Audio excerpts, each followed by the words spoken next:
Welcome back to the Stephen A. Smith Show. Let me get to Washington, where President Donald Trump is threatening new sanctions on Russia in the coming days as he vents frustration at Russian President Vladimir Putin. After Putin launched a new missile and drone attack on Ukraine over the weekend that left many dead. Here's what President Trump had to say about Putin yesterday when asked about the latest assault on Ukraine. Take a listen. I'm not happy with what Putin's doing. He's killing a lot of people, and I don't know what the hell happened to Putin. I've known him a long time, always gotten along with him, but he's sending rockets into cities and killing people, and I don't like it at all, okay? And here's what Trump posted today about Vladimir Putin on Truth Social, his social media outlet. Quote, what Vladimir Putin doesn't realize is that if it weren't for me, lots of really bad things would have already happened to Russia. And I mean really bad. He's playing with fire, end quote.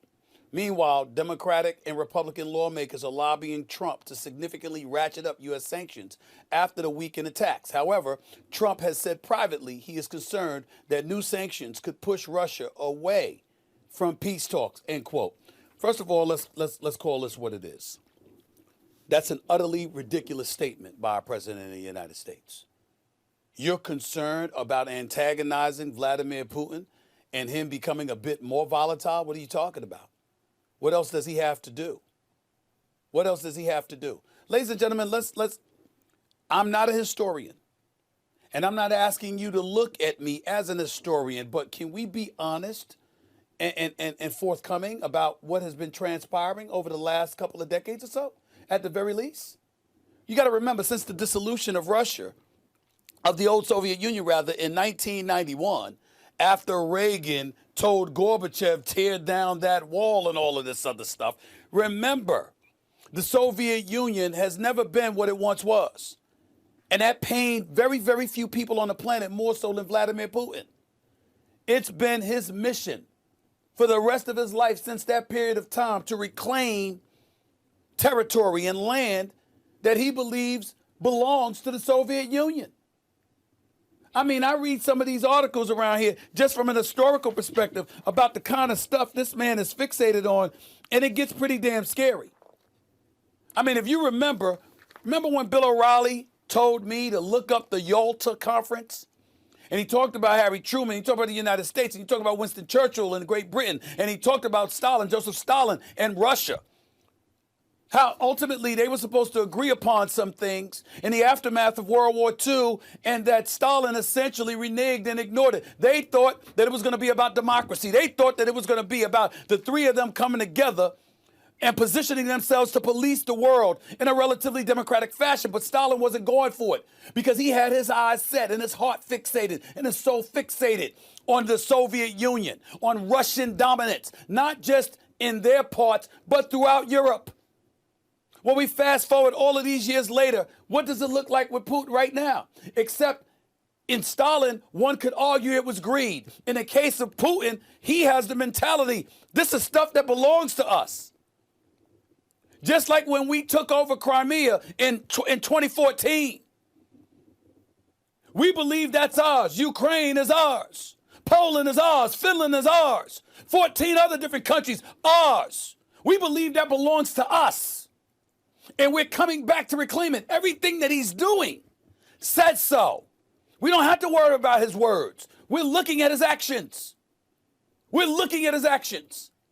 And oh, by the way, it doesn't help when we see our president in the Oval Office, in the White House, with Ukrainian President Zelensky acting like this. Y'all remember this? Check this out.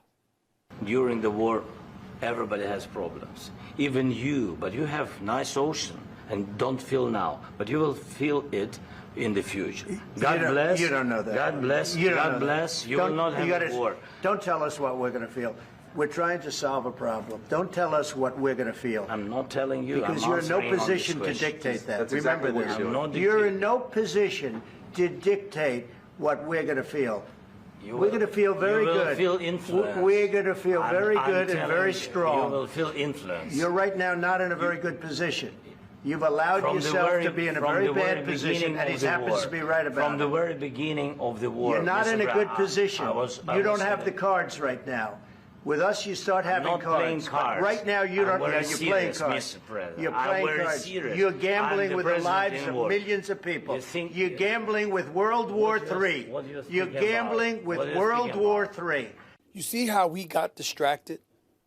We got distracted with the rhetoric that Trump was spewing. The fact that here was a president of a nation at war, and we were focused on the fact that he didn't say thank you enough, the fact that he was dressed in military garb or in an outfit as opposed to, remember when you saw GOP politicians talking about how dare this man show up in the Oval Office and not even have on a suit and a tie? Remember that?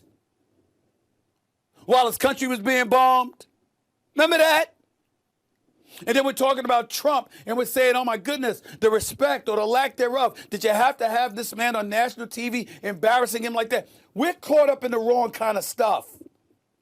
Where our focus needs to be is on Putin.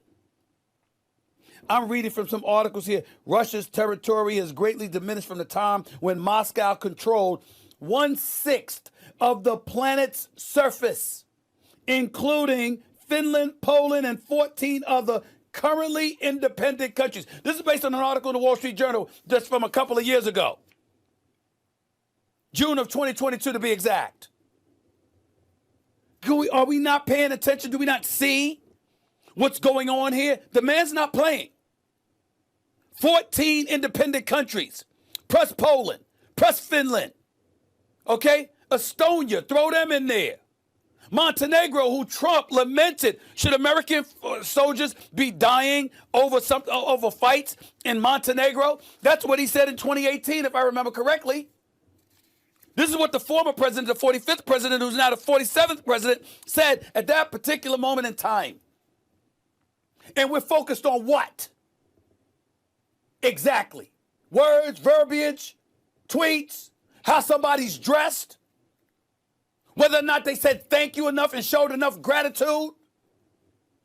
We're talking about trying to prevent World War III. And why am I concerned about it to that deep of a level? Because we keep lamenting the state, or we keep saying that Russia's lamenting the state of its armed forces, the state of its military. And yet, when Trump opens his mouth and he says there's a hefty price that they could pay, what happens? Putin goes out there and drops a bunch of bombs and a bunch of drones on them, more so than he has in the last couple of years. And then Trump says, I don't know what's wrong with him. He seems to have gone crazy. I don't know what's going on. Like you're surprised. But that's not what Lindsey Graham and those guys are saying. A matter of fact, reading from an article in the Wall Street Journal just a couple of days ago, I'm here reading, and I'll read you a graph here. Good news is that U.S. Senate still has some genuine realists when it comes to Russia. As GOP Senator Lindsey Graham writes in a letter nearby, he has 82 co-sponsors on a bill that would hit countries that buy Russian oil and gas with tariff sanctions. Energy sales are Mr. Putin's financial lifeline. President Biden refused to apply these so-called secondary sanctions, and Mr. Trump can't make up his mind. What the hell is going on? So we got 100 senators. We got a vast majority of folks in the House that believe that Russia is the legitimate threat that we've all perceived them as being all of our lives, but somehow, some way, Trump thinks differently? Why? Why? For what? And by the way, I'm not here just to point the finger at Donald Trump. Like they said, President Biden at the time could have done something about all of this, but he refused to apply these so-called secondary sanctions. Why not? See, this is why relationships with other nations or with specific dignitaries should have our proverbial eyebrows raised, because it smells. What's up with Trump and Putin? Why are you not dealing with this man? Why are you letting him do this to Ukraine, knowing that it has most of Europe scared shitless? Because you see, if you are the United States of America, and you decide not to provide Kyiv with heavy weapons that could deter Russia's advancement, where does that leave us? These are legitimate questions. But I'm going to tell you what the most sickening part about this is. And by the way, don't listen. I'm not trying to point the finger just at Trump. 2008, Russia invades Georgia. They weren't sanctioned in any serious way at the time. And that was followed by President Barack Obama's attempt at a reset with Moscow.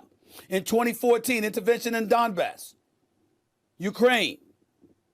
And annexation of Crimea during Mr. Obama's second term prompted only half-hearted sanctions. Reading from that same article, Wall Street Journal. Until last February, Germany had pushed the Nord Stream 8 and the Nord Stream 2 pipeline project that would have allowed Russia's gas exports to bypass Ukraine. Up until April, the U.S. and its allies refused to provide Kyiv with the heavy weapons that could have deterred this year's war.